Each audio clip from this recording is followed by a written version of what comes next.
pearl of Southeast Asia, known for the people who are bold and lively, who are eager to learn and live, full of celebrated authors, poets, and writers. Everyone thought the period was going to last forever. Unfortunately, a few years went by, and Cambodia was ambushed by the Khmer Rouge regime. It went through a bitter phase in which 25% of the entire population were wiped out through genocide.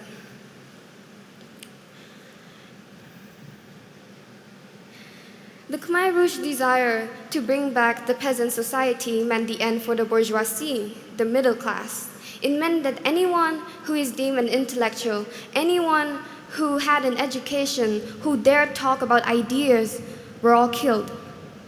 Of course, with them goes all our celebrated authors, writers, poets, all our engineers, scientists, doctors, all our lawyers, teachers, and academics. What was once the pearl of Southeast Asia became the killing fields. The Khmer Rouge went on for 4 long years, and by the time it ended, Cambodia was crippled. There were no more laughters, no more singing, no more le cinema on Friday nights. However, life had to go on, and it did. But even when 40 years has passed since the bloody event, no one showed any sign of vibrant liveliness that was so much cherished before.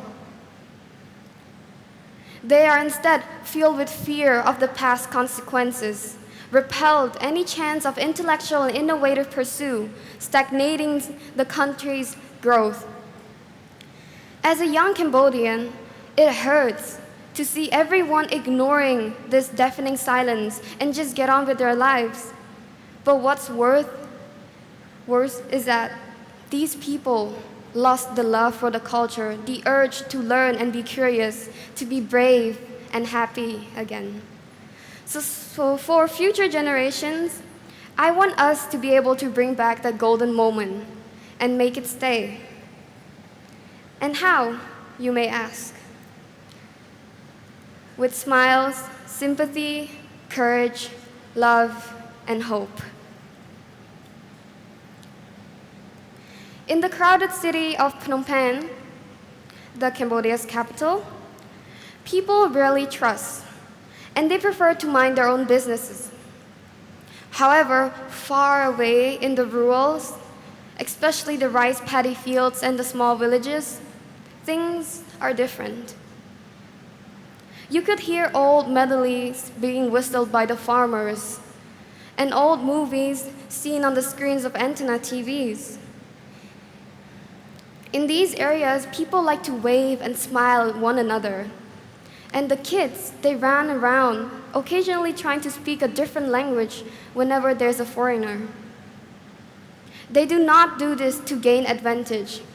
They do it simply for the pleasure of connecting and creating good relationships with the people around them.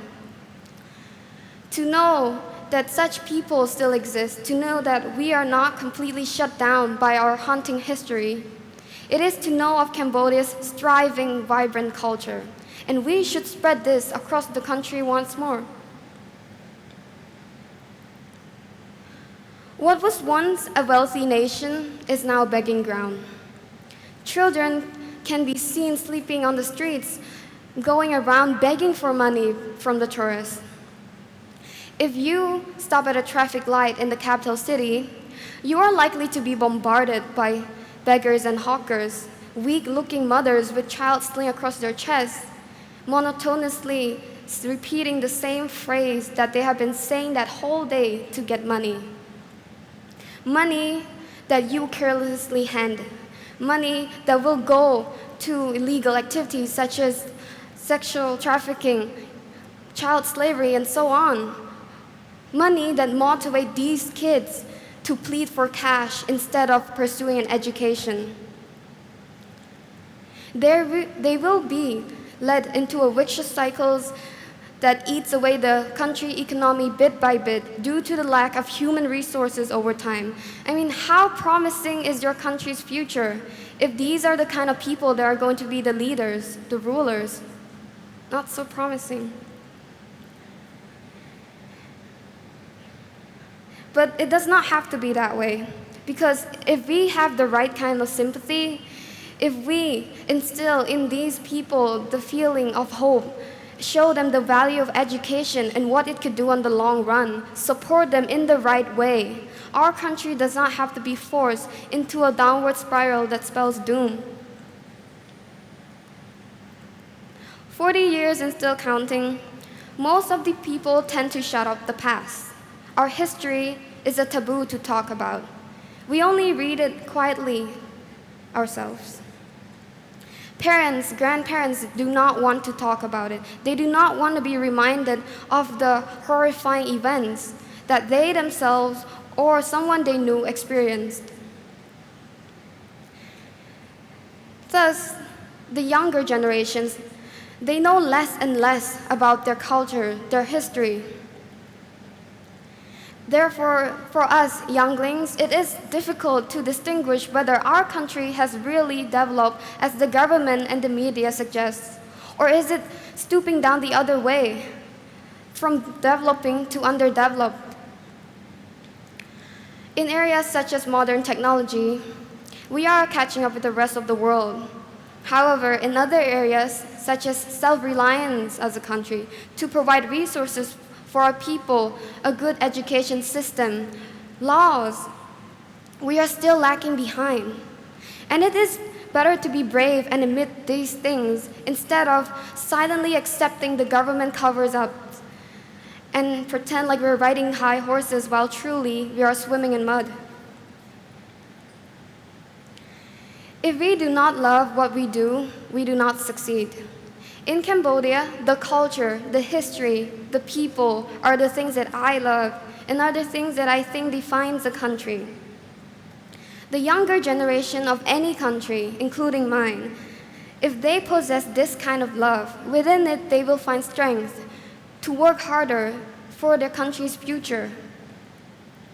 In love we find strength, and this strength will take us far. Hope is a vision, a belief that anything could happen. In Cambodia, what we lack right now is hope. We have been stepped on so many times that our hopes become wishes, and then our wishes become feeble fantasies. Everyone has the power to make their country great again, to change and reimagine it. If we can find hope, and then our future can be better. Cambodia's power is in its people, and it's up to the people to dare to dream again of a redefined Cambodia, filled with smiles, sympathy, courage, love, and hope. Thank you.